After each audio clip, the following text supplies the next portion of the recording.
Are you planning a trip to Europe soon?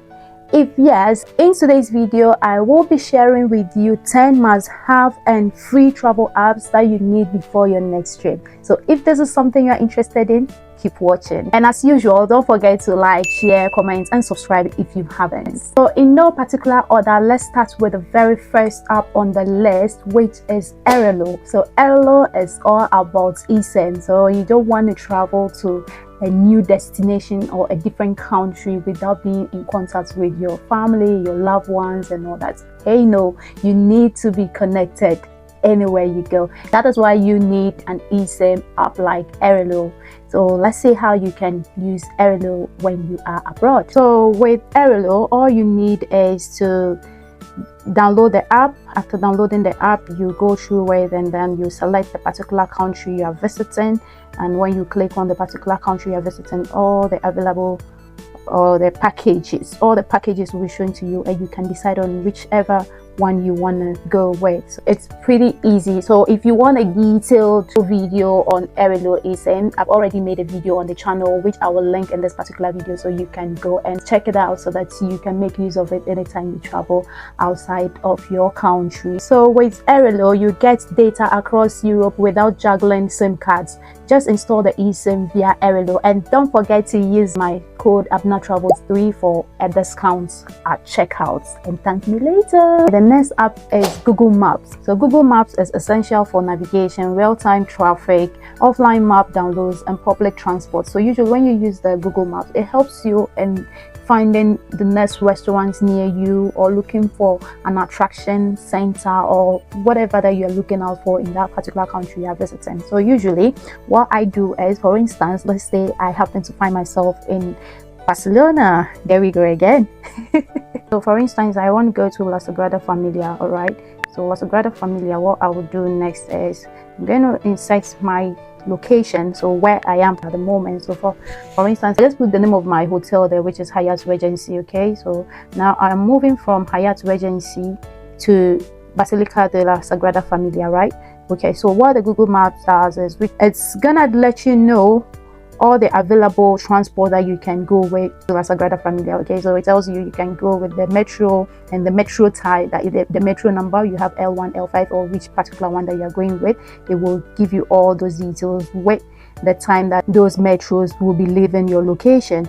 And again, it also gives you another option, that is if you have to catch the Uber or use taxi, it will give you that option there, and you are able to adjust the time. So let's say I want to leave at 3 o'clock, or you can easily adjust that as well and pop it there and then set it, and it will automatically pick up the time you're leaving and still give you the transport that are available that you can use in the nearest train station or bus stop that you can catch your transport to wherever you're going. The same way, if you're looking for a restaurant around you, it's still the same thing. You just need to key in that information there, and it will take you straight to the place that you want to visit.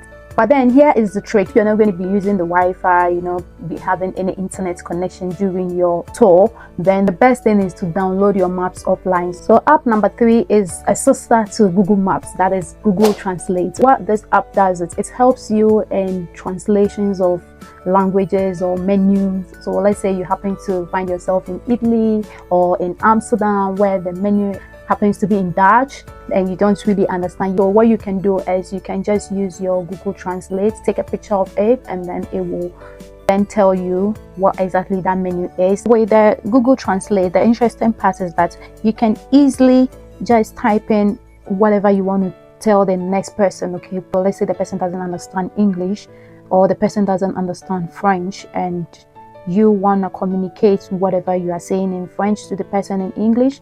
So it makes it easier. You just need to type whatever you want to say in your language, and it will quickly translate it. So for instance, I am writing, let me say I'm typing this one, I'm telling a friend or someone there that j'aime beaucoup de croissant, okay? So as soon as you do it, it will quickly translate whatever you are saying. So let's increase the volume so that you can see whatever I've typed. J'aime beaucoup de croissants. Okay, so that is me saying it in French to the person that j'aime beaucoup de croissants, and then that person who is English, that doesn't understand French. Now this one has now translated it into English for the person, and I really like croissants. that's it. The person can either read it, or you can decide to use the voice notes, and that makes the conversation easier when you travel abroad. So you can try it next time you happen to be in a country where you're not familiar with their language, or the people are also finding it difficult to understand you. You can easily type, or you can use your voice, and it will still give you the same results.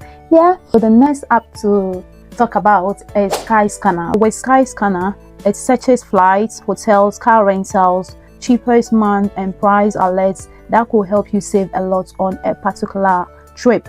Okay, so what usually I do is, when you go straight to your browser, type in Skyscanner, that's their official site, click on it, and what you could do is wait for it to load, accept the cookies, and this is how it looks like. So you're going to just key in, let's say you want to be moving from London, so just select London anywhere, and London any, so that you can give you any of the available flights in any of the airports in London. Okay, and then the next thing is, I'll just come straight to explore everywhere. Click on that one, and then you could select the months which you wanna visit or go on your vacation. So let's say I want to go somewhere in August, so I will select August 11 to let's say 16. Okay, that is it, and I'll just leave it open, and then I will search. Before that, I'll leave it open, then I need to select how many people are traveling, so it's just me and no one else. Click on apply and then search. Right, so what this one does is, it's going to pull out all the available flights during that period I've entered. Okay, and then the prices, then I have to now weigh my options and select which particular time and price is okay for me to travel or go on that trip. So as you can see, all those ones are there. We've got Ireland, £34, and then we've got Luxembourg, we've got Netherlands, we've got Spain, £50 on return, Italy, and all that. Okay, so it gives you a whole lot of information there to work with. For instance, if you got France, we've got Denmark, we've got Belgium, and all of them have got the prices and everything attached to it. So you now decide on which one you want to go with and proceed. That is basically it. It's easy as well. And another thing is that with me, I always use Skyscanner to explore prices, so it gives me a fair idea of how much that particular trip is going to cost across all the sites. Okay, so when Skyscanner is giving me that, I know that when I go on another site, it should not give me something too much higher than what I'm expecting. So if those ones are high, then I know what decision to take. Okay, so let me just show you what I'm saying here, so you can understand much better. So for instance, this one is saying Italy is £44 for return. Okay, so when you click on that, it's now going to give you all the Italy cities that you can also look out for. So I am going to say Rome. So when I click on Rome, let's see what is going to happen here. You see, so when I clicked on Rome, you see that it's now giving me all the available, all the flights and then their prices. You see, so it's easier for you to compare. So Ryanair will be charging me, say, something different from what from what Wizz Air will be charging. So if you look at it here, Ryanair is charging like between 126 to 131 for that, depending on the time I'm leaving, and Wizz Air is charging 147 depending on the time I'm leaving. Okay, and it continues, so you're going to see a whole lot of other flights there that you can compare and contrast. And again, with Skyscanner, they also present with hotels that you want to go with. So if you want to book a hotel as well, you can use Skyscanner.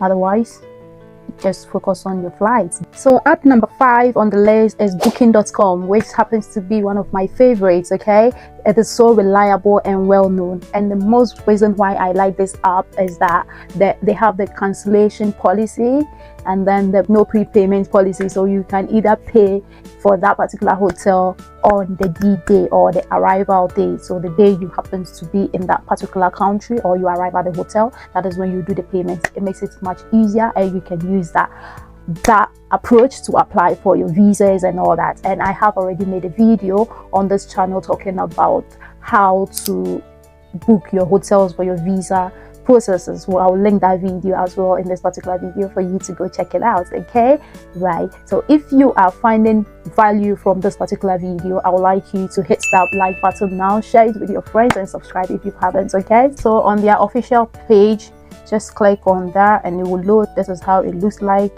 right? So all you just need to do is to key in your destination, so wherever you're traveling to. Let me cancel all these things.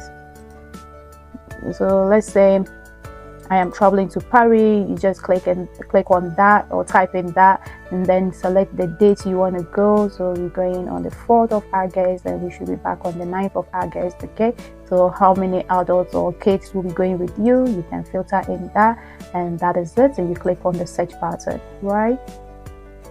So like I said, it's typically good for your accommodations and all that. So, and then another thing is that you have the opportunity to read reviews. Okay, so the reviews there will give you a fair idea of that particular hotel you are looking out for, or you want to go stay there. So yeah, pay attention to the reviews as well. Okay, so basically that is it. It's going to give you all those available hotels with their prices, and if you want any of them, you just go ahead and click on it and proceed. So you can either do the payments right away, or you pay on arrival, right?